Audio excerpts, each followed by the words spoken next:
Well, hey folks, and welcome to Solarcabin channel. I've got what I hope is an interesting video for you. I get a lot of questions from people that are interested in living off-grid and are just maybe concerned or confused about how they should go about it because, it's a big step for a lot of people. And so I asked if there's any questions out there of my followers about how to go off-grid or live off-grid or sustainable living. I got this great question. This question is from DRR. And the question is it even possible to get started off-grid in these modern times on just a modest month-to-month income? Very good question, because a lot of the people that go off-grid don't have a lot of money. They may not have savings. They may not, be in a situation where they think that they can afford land or do the things that are necessary to get a homestead up and running. The answer is absolutely yes, you can. And in fact, it may even be easier these days to go off-grid than it was when I started out. Now, to give you some basic information, I went off-grid over 20 years ago. Okay, I started on a piece of land that I inherited from my dad, who inherited it from his dad. And it was old homestead property under the original Homestead Act. Now, a lot of people will say, oh, well, we're not going to inherit land. So the land that I inherited was about an acre. In fact, it's a little bit less than an acre. It was old horse pasture full of Russian olives and sagebrush and very, very rough land. And I worked for over 20 years for my dad on our homestead in order to earn that little 1 acre piece of land. So it wasn't just handed to me, and it was not a valuable piece of land. It was a very rough piece of land that had been let go and needed a whole lot of work when I moved here. Just so you understand, I was not given a silver spoon in the mouth like some people think. And you can still get land these days. Now, I want to talk about that because there are different ways of going off-grid. Okay, and not everybody wants to own land, and other people might want to have land. Maybe some people want to have a lot of land, some people don't have a lot of land. There isn't any one best way to go off-grid. So I'm going to give you here is some ideas for different ways you can do it, and maybe you can find a way that will work for your situation. Now, you can get land even today. Inexpensive land is still out there. You are going to have to do some more searching for it because these days a lot of people, and that's why it has become easier, a lot of people are now going off-grid and looking for places where they either want to retire or they're going to set up a small homestead. Maybe it'll be a recreation place until they decide they want to go off-grid full-time, something like that. So that has kind of raised the prices somewhat on property, but you can still get property around. Now, I would highly recommend that you go to the 2 videos that I made a few years back to answer this question, which is how to get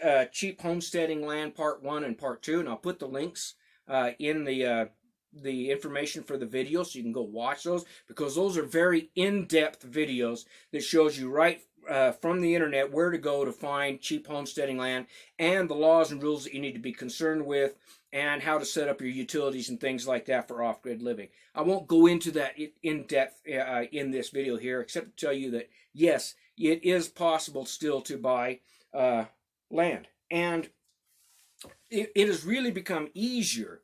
Now, 20 years ago when I went off-grid, there really wasn't anybody doing it, and nobody was teaching you how to do it. I did it by the seat of my pants, tried some things worked, some things didn't. I shared the things that I was doing in my books and videos to help other people, and from that, a movement grew, okay? A movement of off-gridding and homesteading grew out of that, and after that, there was homesteading and off-gridding groups popping up everywhere. More guys who had started their own homesteads and off-grids started making their own videos on YouTube, and now you can't throw a rock on YouTube without finding a homesteading or off-gridding video, and people that are all very experienced and will happily share their information of how they went off-grid and are living off-grid on the cheap. So, and nothing wrong with that. It's great. I'm glad that the movement has grown that much. But that support system, that wasn't there when I started. There was nobody doing it, and it wasn't all that favorably looked upon by the counties, In fact, they resisted a lot of us going off grid back then, and in some cases, the states and counties even tried to make laws to prevent off grid living because it was looked at as, for some reason, they had it in their head that if you were living off grid, that maybe you were an unsavourable character. Maybe you weren't going to pay taxes, or you weren't going to support the local utility companies, and you were going to maybe be doing some type of illegal activity or something with your off-grid homes or something like that. So there was some states that were really resistant to people going off-grid. Nowadays, you don't find near as much of that resistance, and in fact, some states have started and counties have started offering incentives for people to actually go off-grid. They want you to come in there because off-gridders are generally very stable. They usually either are self-employed or they work their homesteads, and they produce something locally that helps the local community, whether it be food or animals, or they run a business or something in the local community, which means they're a lot more stable. They're more likely to stay in that community. And if they're staying in that community, that means they're paying property taxes. And property taxes help the counties and also helps the state to afford the things like roads and utilities and schools and buses and parks and all the sort of stuff that they need in that area. So now the counties and states have figured out, finally, they woke up and got a brain and realized that having off-gridders and homesteaders in your counties, especially in the rural areas, that's really good for the counties and really good for the state, and will stabilize the property taxes and that.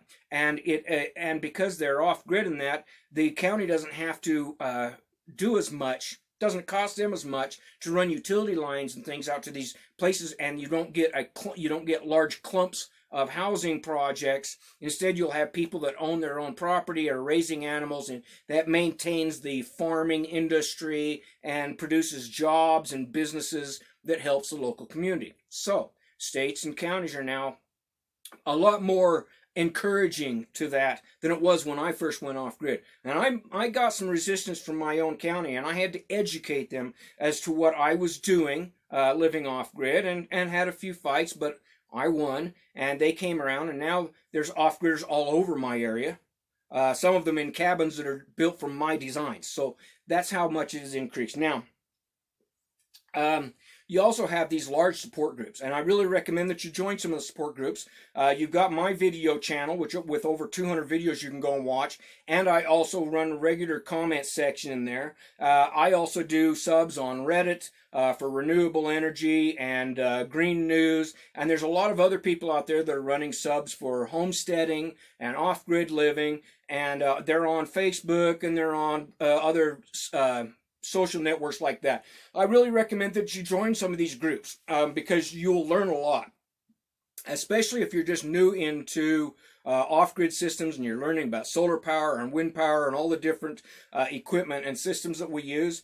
Join an off-grid solar sub, either on Reddit or on Facebook or something like that, where you can get personal help from people that have experience doing it. Okay, you can also watch all my videos where I give you all of that information, but you know, having someone to bounce questions off of that has experience is a really good idea. So you can, those social networks are now out there. They weren't there when I started. They're out there now, and with lots of people, and these people now have enough experience that they can answer your questions, and there's a whole industry now of businesses that are involved in producing the equipment and stuff like that that we need for off-grid living.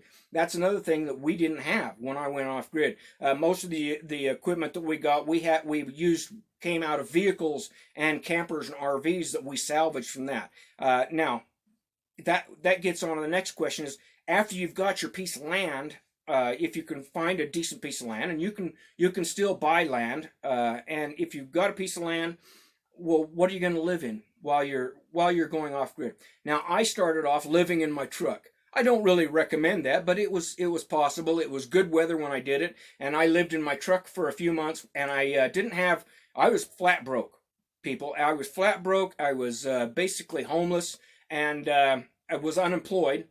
Because I just went through a bad divorce situation. I was really depressed, wanted a complete change and start over in life. So I was living in my truck, parked on this piece of property that I inherited from my dad, that was just completely trashed piece of property, full of sagebrush and Russian olive trees, and I slept in my truck bed. And I managed to get a job. I only wanted to work part-time because I knew I wanted to do something with my land, and I needed a lot of time off to just get my head on straight, okay? So I got a part-time job working for Walmart in their automotive department, where I was putting on tires and selling people batteries and stuff like that. Only had to work, a half a day, and the rest of the time I had to myself. But it was enough money that I could pay off my child support, which was really important to me, keeping up on that, and pay off the few little bills that I had. I didn't have house payments or anything like that anymore, and also provide for my basic necessities. And I was able to purchase an old camper, and that's what I lived in, this old camper. And so I lived in this. I purchased this old camper. I think I paid like $700 for this camper, little 12-foot camper. Did not have a bathroom in it, but it did have a sink. It had a water tank for the sink, and it had a few 12-volt lights that would run off of a 12-volt system. And it didn't have a heater. Let's see, it had a propane heater in it, okay? And so that was what I lived in. And for the first couple of years, I lived in that using propane. And I was introduced, at that time, they would just come out with the Harbor Freight 45-watt solar panels. And some of you guys will remember them. They look like this. And it cost me almost $300, but I got this little 45-watt Harbor Freight solar panels, and I set that up so that it would recharge my batteries during the daytime when I was off to work. I would come back and my batteries would be pretty much recharged, and I used an old truck battery. I had an old truck battery and that 45-watt solar power system that recharged that battery, and I had a propane tank, and that was enough for heating some water, and I had an outdoor shower. I used a solar shower of my own design using those big 2-liter pop bottles spray painted black. And I'd set them out in the sun in this case, and I'd let them heat up during the daytime when I come back from work. That was enough hot water for me to wash dishes, wash my face, and using one of those portable shower systems, I would shower off outside. I would hang it from a tree, and I would shower outside in my swimming suit. Because the neighbors would drive by and they'd see me out there showering. Some of them would wave, and some of them would give me a funny look, like, what the heck do you think you're doing? And I'd be out there showering outside. But, it was really good for me mentally, and I think that's the reason a lot of people do it, is I needed that break from all of the pressure that society puts on you. And so I got my head back on straight and started working my property, cleared it all up, got rid of all the sagebrush, cut all the Russian olives out of there. And while I was working at Walmart, I was able to put away a little bit of money each month. Living in that camper, I had no house payments, no utility bills, and just basic needs. And so I was able to put away about $2,000. Okay, and I had $2,000, and I had been spending 2 years designing the cabin of my dreams on graph paper, and that's how I come up with the design for this cabin that I now live in. And I figured out exactly how much. I went to all the different lumber supplies, exactly how much it was going to cost me, and what stuff I wasn't going to be able to buy that I would have to find. And so for that $2,000, I was able to build my 14 by 14 off-grid solar cabin.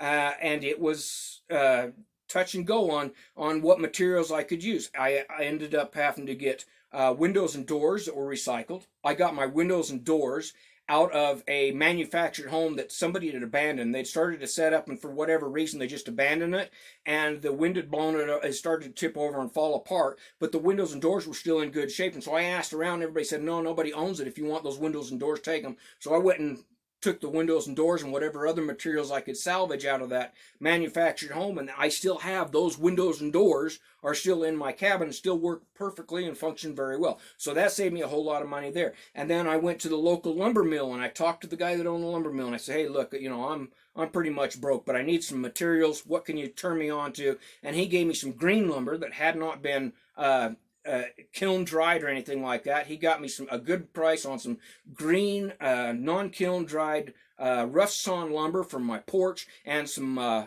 big log poles to use for the front of my porch and to use for the trim around all of my windows and doors like that. And it turned out to be very good lumber. It didn't shrink much and worked out very well.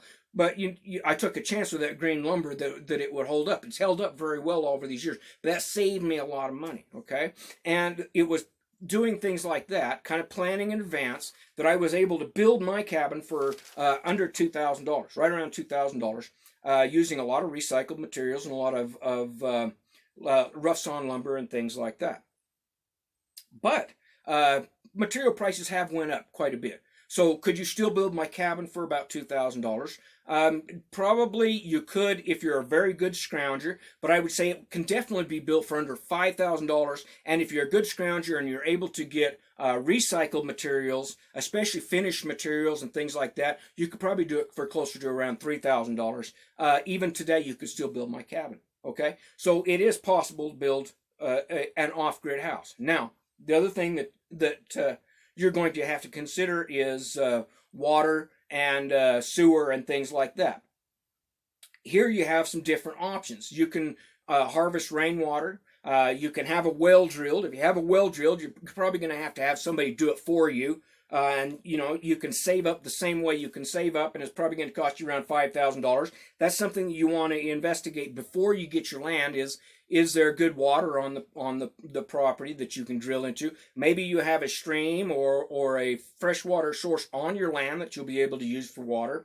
Rainwater harvesting is an option for some people. Hauling in water or having water delivered to you is an option. So those are all options that you can use. Sewer, some places will still allow an outhouse, or you can get one of the approved commercial composting toilets. They're not cheap, but you can get one. And you can also make your own sawdust toilet. You can find the plans for those online for free anywhere. Build your own sawdust composting toilet in a compost pit. Now, it depends on the county as to what they're going to require. Some places will allow you to use a composting toilet. Other places may require that you put in a septic tank and drain field. So make sure, again, know what you're getting into when you're buying land as to what's going to be expected of you when you build a house. There may be codes. Some places have very strict codes. There may not be any codes. Some places don't care what you build on the county, and you can pretty much build anything you want. I do recommend that you always try to build a very safe house. Try to follow the codes as much as possible because you don't want your house falling down around you or becoming a fire hazard, possibly hurting somebody or killing somebody because you didn't build a good house. So I design good houses for off-grid living. That's the other thing is, if you're looking for plans for a house, you can design your own if you have some graph paper, and a lot of people can pretty much come up with the basics if you have any basic building skills. But if you don't, then I highly recommend that you get a set of plans for somebody who understands off-grid living. Here you can go to my website, simplesolarhomesteading.com. You can get a copy of plans for my cabin that I live in, or you can get any of the several plans that I have on there. There are different designs for off-grid living. Most of them can be modified and can have additions built on them if you need more room or something like that. But they are specifically designed to be low-cost, simple-to-build designs for off-grid living, which means they don't have the utility stubs for power and sewer and things like that. They assume that you're going to be using off-grid systems for those sorts of plans. And my plans only cost you $5, so you're not going to lose a whole lot of money. And I also recommend you get my book, which goes along with that, The Ultimate Off-Grid Guide, or Off the Grid, which is also just $5, and that will explains a whole lot of these systems that I'm talking about in here. It basically takes you right from the very beginning of how I went off grid, and then teaches you how to install those systems, how I got to the point where I could build my own cabin, how I designed it and things like that. Even gives you all the rough framework for my cabin, and in any of those cabin plans that you get are going to have step-by-step instructions for how to build it for people that have never built anything. If you never build anything, you can still get one of my plans, and as long as you can read the plans and follow the pictures, you can build your own cabin. It's not that hard to do, folks. So, it is a lot easier now for you to get started if you want to go off-grid, because you've got my experience and the experience of a lot of other people out there now who have, some of them were my students who learned from me years ago, now have their own websites and are also teaching other people how to do it, and that's just great. That we want to expand and share our knowledge, and that's really important to me, is that you share your knowledge. Don't keep it to yourself. If you know how to install solar systems and you've done a good job and understand that, share your knowledge. If you build cabins and know how to construct, share your knowledge and help people with their designs and going off-grid. That's really important. Now, another thing that I think is important is to discuss is that not everybody wants to own land these days. And this is a different option, and it's one that I considered. And that is a lot of people nowadays want to be mobile. And it kind of makes sense, especially if you think that you want to keep working for a while. Maybe you're not ready to settle down and retire, or you don't want to be stuck in one place. Maybe you're concerned that climate change might drive you away from one area and you need to go move somewhere else, so you want to be able to take your house with you. Well, some guys are doing that using vans, which we call van dwellers. And they are still off-gridders because most of them still use solar power, and they use a lot of the same systems that I use for my cabin. My self-contained cabin is set up just like an RV, okay? They use a lot of those same systems in their vans. Now, my cabin is set up just like a self-contained RV. In fact, I recycled all of the equipment, the shower, the water tank, the SureFlow water pump, all the electrical lights and everything like that out of the old camper I was living in, and I put that into my cabin. Okay, so it didn't cost me anything, and those systems work perfect for a small off-grid cabin because they're already designed for, sustainable use using 12-volt power in most cases, okay? So I still use those systems in my cabin. Well, the same systems can be applied to a van. You can set up a van to use it, and a lot of people are now living in their vans, and they travel around, and because they don't have any house payments or anything like that, a lot of them may have a business on the side that they run, or some of them just go and stay with friends, work for a while, a few months in an area, and then move on wherever they feel like it, and they just want to travel around whatever country they live in, enjoying that kind of mobile life. We call those people nomads when they do that sort of life. A lot of them may have work for a business that allows them to work online, okay? And they're still off-gridders. That's one option. Another one is people that are living in campers, doing the same thing, campers and RVs, and maybe they just go and stay in a place that allows low-cost living in an RV or a camper, like Quartzsite down in Arizona. You can go down there and live on the state land for nothing, and there's big communities of people that go down there and live at least 6 months out of the year. They may live down there, and then they go up what we call snowbirds. They go up north. When it gets too hot down there, then they go up north, and there's places up north where you can also park your RVs and campers, and they just live in those. Some people do that all year round, just moving from one area to another depending on the weather, and they are using still off-grid systems. A lot of them are using solar power, and their RVs and campers are set up for off-grid living, and so they just move where they want to. That is another form of off-grid living. Now, whether those forms are sustainable, I'm going to leave that up to you to decide. I kind of think that the expense of taking care of a van and an RV and camper, especially if you have to move it and you need gas and a vehicle to do that, may not make it as sustainable as having your own land and your own property. However, if you have your own land and your own property, you also run into the headaches of having property taxes. Most places still have property taxes, which you're going to have to pay, and you may be kind of locked into an area where you need to be around more often so that that doesn't become vandalized or somebody doesn't break in or it doesn't burn down or something like that. So it's a situation that you need to consider what would work best for you. So I think I hope I've answered this question. And yes, you can still do it. You can still start out on a modest budget if you can work a little bit, whether you're working for a business like I did, or if you want to work for the locals. A lot of farmers and ranchers and that always need hands, especially during certain times of the season. They will hire you as seasonal workers, and you can actually make really good money working as a seasonal worker, save that, and then use that towards building your own homestead until you get it built up. And then once you've got your homestead established, you can also greatly reduce your costs to live, because you don't have a house payment, you don't have utility bills or very, very small utility bills, and you can also, if you have land, you can raise animals and you can raise a garden. So you can raise rabbits, you can raise chickens, goats, whatever it is that you want to use those to help you stay sustainable. And you can grow a garden in most areas where you can grow, so you can produce a lot of your own food. And if you have no house payment, no utility bills, and you're producing a lot of your own food, your need for money goes way down. And then you can use that money, if you are still working for someone else where you're getting money, you can use that to increase and improve your homestead. Put it back, invest in your homestead, which is what I did. Over the years, I just kept investing a little here and a little there to make my system more nice and more comfortable for me to live in, especially now that I'm older and retired and kind of beat up. You know, I can't do a lot of the physical things I used to do because of health reasons, and so I invested in making my homestead comfortable and sustainable for me in my old age so I can stay here as long as I possibly can. So that's how you can make your homestead basically pay for itself. Okay, if you know what you're doing, you can make your homestead pay for itself either by selling what you produce from your homestead or teaching other people, which is what I do. I teach other people how to live this lifestyle.